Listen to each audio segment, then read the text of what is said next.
నిన్న Donald Trump తీసుకున్నటువంటి కొన్ని ఎగ్జిక్యూటివ్ ఆర్డర్స్‌లో కొన్ని నిర్ణయాలు కనపడతా ఉన్నాయి. పార్ట్ టైమ్ చేస్తే ఇంటికే. అమెరికాలో విద్యార్థులకు డిపోర్టేషన్ ముప్పు. చదువు పేరుతో వెళ్లి ఉద్యోగం చేసే వారిపై నిఘా పెట్టి పట్టుకుంటున్నటువంటి అధికారులు. ఇక అమెరికాకు పోయి పార్ట్ టైమ్ ఉద్యోగాలు చేయొద్దట. ఇక నుంచి పార్ట్ టైమ్ ఉద్యోగాలు చేయడానికి వీల్లేదు. చదువుకోవాలి. చదువుకున్న తర్వాత మళ్ళా అవతల పడాలి. మరి కొద్ది సమయం ఉంది కదా! అమ్మ నాన్న కుటుంబం కొంత పేదరికం మధ్య తరగతిలో ఉంది. ఈడ పైసలు చేసుకుందాం, కొద్దిగా సంపాదించుకుందాం ఉద్యోగం చేసి అనేటటువంటి అవకాశం కూడా ఇప్పుడు మన ఇండియన్స్ నుంచి వెళ్ళినటువంటి విద్యార్థులకు అక్కడ అవకాశం లేదు. డొనాల్డ్ ట్రంప్ తీసుకున్నటువంటి నిర్ణయాలు. నిఘా పెట్టి పట్టుకుంటున్నటువంటి అధికారులు. పట్టుబడ్డ వారిని స్వదేశానికి పంపుతూ ఆదేశం. వారం రోజులుగా పార్ట్ టైం జాబులకు డుమ్మా. అక్కడి భారతీయ వ్యాపారుల పైన కూడా ప్రభావం పడుతుందట. ఇక చెప్తున్నారు చూడండి. అక్రమ వలసదారులపై ట్రంప్ సర్కార్ ఉక్కుపాదం. 538 మంది అరెస్టు, 373 మంది నిర్బంధం. సైనిక విమానాల్లో వందల మంది డిపోర్టేషన్. జన్మతా పౌరసత్వ హక్కును రద్దు నిలిపివేస్తూ కోర్టు ఇచ్చినటువంటి తీర్పుపై కూడా మరి అప్పీల్ చేసుకుంటున్నట. అమెరికాలోని మిషిగన్ స్టేట్లో ఓ పెట్రోల్ బంక్ లో పనిచేస్తున్న ఇద్దరు విద్యార్థులను immigration and customs enforcement ICE అధికారులు 21వ తేదీ రాత్రి పట్టుకున్నారు. ఆ విద్యార్థులు నిబంధనలకు విరుద్ధంగా క్యాంపస్ బయట అనధికారికంగా ఆ పనులు చేస్తుండడమే అందుకు కారణం. క్యాంపస్ నుంచి వారు ఎక్కడికి వెళ్ళినా మరి ఇది 12వ పేజీలో ఉంది. యాడికి పోయినా వాళ్ళని మరీగా మరి ఎతికిలాడి పట్టుకుంటున్నారట. వాళ్ళు ఏం చేస్తుర్రు, ఎక్కడికి పోతుర్రు, ఏంది కథ అని చెప్పేసి ఎతికిలాడి మరీ పట్టుకుంటున్నట్టు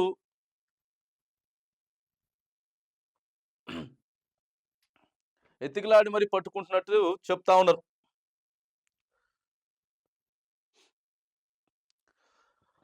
ఇక పార్ట్ టైం చేస్తే ఇంటికే. ఎక్కడికి వెళ్తున్నారు, ఏం చేస్తున్నారు దానిపై 3 రోజుల పాటు నిఘా పెట్టి మరీ పట్టుకున్నారు. అనంతరం వారి సెవిస్ విద్యార్థికి అమెరికాలో ఇచ్చే గుర్తింపు సంఖ్యను రద్దు చేశారు. ఆపై ఫిబ్రవరి 15లోగా దేశం విడిచి వెళ్లాలని ఆదేశించారు. దీంతో ఉన్నత చదువుల కోసం అమెరికా వెళ్లి ఖర్చుల కోసం పార్ట్ టైం జాబ్ చేస్తున్న ఈ విద్యార్థుల పరిస్థితి అగమ్య గోచరంగా తయారైంది. మిషిగన్ లో మాత్రమే కాకుండా అమెరికా వ్యాప్తంగా ఇవే పరిస్థితులు నెలకొన్నాయి. ఇక్కడ పార్ట్ టైం ఉద్యోగాలు చేసే విద్యార్థులందరిలోనూ ఆందోళన మొదలైంది. అంతేకాదు వీరితో పని చేయించుకుంటున్న భారత్కు చెందిన వ్యాపారవేత్తల పరిస్థితి కూడా ఇబ్బందిగా మారింది. అమెరికా అధ్యక్షుడిగా డొనాల్డ్ ట్రంప్ తిరిగి ఎన్నికయ్యాక తీసుకుంటున్నటువంటి నిర్ణయాలే ఇందుకు కారణం. ట్రంప్ బాధ్యతలు చేపట్టగానే అక్రమ వలసదారులపై కఠినంగా వ్యవహరించాలని నిర్ణయించారు. ఇది అమెరికాలో అధిక సంఖ్యలో ఉన్న భారతీయుల్లో తెలుగు రాష్ట్రాలకు చెందిన వారిలో గుబులు రేపుతోంది. ముఖ్యంగా ఉన్నత చదువుల కోసం F1 వీసాపై అక్కడ ఉంటూ నిబంధనలకు విరుద్ధంగా పార్ట్ టైం ఉద్యోగాలు చేసుకుంటున్న వారు, మాస్టర్స్ పూర్తయి ఓపీటీ సమయంలో ఉన్న పరిస్థితి ఎటు తోచకుండా ఉందట. ఇంకా F1 వీసాదారుల్లో గుబులు. ఉన్నత చదువుల కోసం తమ దేశానికి వచ్చే వారికి అమెరికా ప్రతి ఏటా దాదాపు 2 లక్షల F1 వీసాలు జారీ చేస్తుంది. ఇందులో దాదాపు 40% భారతీయులకే కేటాయిస్తుంది. 2024లోనూ అమెరికా దాదాపు 84,000 మంది భారతీయులకు F1 వీసాలు జారీ చేసింది. ఇందులో తెలుగు రాష్ట్రాలకు చెందిన వారి సంఖ్య దాదాపు 25,000 వరకు ఉంటుంది. ఇలా ప్రతి ఏటా ఇక్కడి నుంచి 25 నుంచి 30,000 మంది తెలుగువారు ఉన్నత చదువుల పేరుతో అగ్రరాజ్యానికి వెళ్తున్నారు. అయితే చాలా మంది విద్యార్థులు ఫుల్ టైం చదువుల పేరుతో వీసాలు దక్కించుకొని విద్యను పక్కన పెట్టి అక్కడ పార్ట్ టైం ఉద్యోగాలు చేస్తున్నారు. ఇలా F1 వీసాపై వచ్చి పార్ట్ టైం ఉద్యోగం చేయడం కూడా అమెరికా చట్టాల ప్రకారం నేరమే. దీంతో తాజాగా ఇలాంటి ఉద్యోగాలపై అక్కడ అధికారులు దృష్టి సారించారు.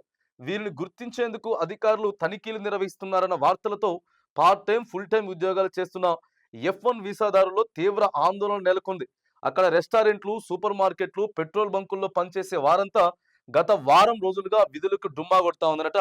ఇక వారం రోజుల నుంచి ఎందుకంటే ఎవరు ఎక్కడికి పోతుర్రు, ఏడికొస్తుర్రు ఫుల్ డీటెయిల్స్ తోటి అవసరమైతే వాళ్ళకొక ఇక సపరేట్ డిపార్ట్మెంట్నే పెట్టి వాళ్ళని వెతికేటటువంటి ప్రయత్నం, వెతికి ఆడికెళ్ళి యువతలకు ఎల్లగొట్టేటటువంటి ప్రయత్నం డొనాల్డ్ ట్రంప్ తీసుకున్నారు. మరిక డొనాల్డ్ ట్రంప్ అమెరికా అధ్యక్షుడిగా ఎన్నికైన తర్వాత మన మోదీ గారికి, ట్రంప్ గారికి ఎక్కువగా స్నేహపూర్వకమైనటువంటి సంబంధాలు ఉంటాయి. మన భారతీయులకు ఇంకొద్దిగా కలిసి వచ్చేటటువంటి అవకాశం ఉంటుంది.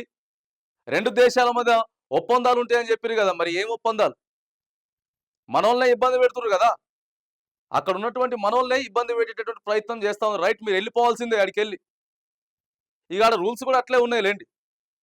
మీరు వస్తే రావాలి, చదువుకోవాలి, పోవాలనేటటువంటి రూల్సే మరి అక్కడ చట్టాలు, అక్కడ నిబంధనలు అట్లున్నాయి మరి. దానికి ఎవరేం చేసేది లేదు ఇక. ఉద్యోగం చేస్తూ పట్టుబడితే ఇంటికే. ఉన్నత చదువు కోసం అమెరికా వెళ్ళిన ప్రతి ఒక్కరూ అక్కడ ఏదో ఒక ఉద్యోగం చేయడం సాధారణంగా మారింది. కానీ ప్రస్తుత పరిస్థితుల్లో విద్యార్థులు పార్ట్ టైం, ఫుల్ టైం ఉద్యోగాలు చేస్తూ తనిఖీల్లో పట్టుబడితే తమ చదువును మధ్యలోనే ఆపేసి స్వదేశానికి వెళ్ళిపోవాల్సి ఉంటుంది. ఇలాంటి వారికి ఇక భవిష్యత్తులోనూ అమెరికా వచ్చే అవకాశాలు సన్నగిల్లుతాయి. దీంతో ఈ భయం F1 వీసాదారుల్లో ఎక్కువగా నెలకొంది. అలాగే అమెరికాలో ఉన్నత చదువులు పూర్తయ్యాక ఆప్షనల్ ప్రాక్టికల్ ట్రైనింగ్ OPTకు అవకాశం ఇస్తారు.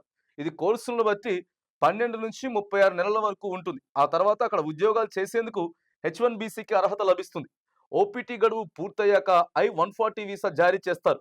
ఇది వస్తే గ్రీన్ కార్డు వచ్చేందుకు మార్గం సుగమమవుతుంది. ఇలా OPTలో అక్కడ తెలుగు రాష్ట్రాలకు చెందిన వారు దాదాపు 2 లక్షల మందికి పైగా ఉంటారని అంచనా. కానీ ప్రస్తుతం పరిమాణాల నేపథ్యంలో గ్రీన్ కార్డు రావడం అసాధ్యంగా కనిపిస్తోంది. దీనికోసమే అక్కడ OPT చేస్తున్న వేలాది మంది విద్యార్థుల్లో తాజా పరిణామాలు నిరాశకు గురి చేస్తా ఉన్నాయట. ఇక భారతీయ వ్యాపారుల పైన కూడా ప్రభావం చూపుతా ఉంది. ట్రంప్ సర్కారు నిర్ణయం ఇటు విద్యార్థులతో పాటు అక్కడ వ్యాపారాలు చేసుకుంటున్న భారతీయుల పైన తీవ్ర ప్రభావం చూపనుంది. ఇక్కడ నుంచి వెళ్తే విద్యార్థులు తమ ఖర్చుల కోసం ఏదో ఒక పనిని తక్కువ వేతనానికే చేసేందుకు సిద్ధంగా ఉంటారు. ఇన్ని రోజులు నడిచింది. ఇన్ని రోజులు చూసి చూడనట్టు సరే చదువుకునే దానికి వస్తారు. పాపం వాళ్ళ ఖర్చులకు పైసలు కావాలి. ఎంతో మంది కుటుంబం ఆర్థిక పరిస్థితి బాగలేకపోయినా కూడా ఎంతో కొంత కష్టపడి ఏదో ఒకటి చేసేయాలి. ఇగో మనం US పోవాలి, అటు చదువుకోవాలి. సో ఇవన్నీ కూడా చేసుకొని పోయే వాళ్ళ కోసం కొద్దిగా అటు ఇటుగా ఇన్ని రోజులు నడిచింది. కాకపోతే అక్కడికి ఉన్నటువంటి కఠినమైనటువంటి చట్టాల రీత్యా ట్రంప్ మాత్రానికి ఇవన్నీ కుదరదు. చదువుకున్నంతసేపు చదువుకోవాలి. ఆ తర్వాత ఇక్కడికెళ్ళి వెళ్ళిపోవాలని చెప్పి సీదా చెప్తున్నాడు. ఇక పైగా ఎన్ని గంటలైనా అభ్యంతరం చెప్పకుండా పనిచేస్తారు. దీంతో అక్కడ వ్యాపారం చేసుకునే భారతీయులు ఎక్కువగా వీరినే తమ పనిలో పెట్టుకుంటారు. కానీ పని చేస్తూ పట్టుబడితే మొదటికే మోసం జరిగే ప్రమాదం నెలకొనడంతో వ్యాపారులు కూడా ఆ విద్యార్థులను పనిలోకి పిలవడం లేదు. ఫలితంగా అమెరికాలో భారతీయ వ్యాపారులు కూడా దెబ్బతినవచ్చన్న అభిప్రాయాలు మాత్రానికి ఇక వ్యక్తం అవుతున్నాయి. మనోళ్ళ పరిస్థితి మాత్రం ఆడ కొంచెం గందరగోళంగానే ఉన్నది. ఓ వారం రోజుల నుంచి చేసుకునేటటువంటి చిన్న చిన్న పార్ట్ టైం ఉద్యోగాలకు కూడా పోలినటువంటి పరిస్థితి అయితే ఉన్నది. మరి మోదీ గారు ఏమన్నా దీనికెళ్ళి మరి స్పందిస్తాడా? లేకపోతే ఎట్లా స్పందిస్తాడో చూడాలి. ఎందుకంటే ఆయన మొన్న ప్రమాణ స్వీకారానికి మోదీ గారికి కూడా ఆహ్వానం అందలే మరి. సో మరి దీన్ని ఎట్లా మనం ఐడెంటిఫై చేసుకోవాలి? దీన్ని ఎట్లా మరి అర్థం చేసుకోవాలి? వస్తే ఇంకా మనకి ఇంకా అవకాశాలు ఎక్కువ ఉంటాయి అని చెప్పి అనుకున్నాం. కానీ మరి అది ఏడ కనపడతలేదు. పార్ట్ టైం జాబ్ చేస్తే మాత్రానికి ఇంటికి పోవాల్సిందే. చక్కగా ఏడికెళ్ళైతే వచ్చిర్రో చదువుకునేదానికి చదువుకోవాలి, మళ్ళీ అవతల పడాలని చెప్పి మరి కొన్ని కీలకమైనటువంటి నిర్ణయాలు అయితే డొనాల్డ్ ట్రంప్ తీసుకున్నట్టు మనకి ఇక్కడ కనబడతా ఉన్నది.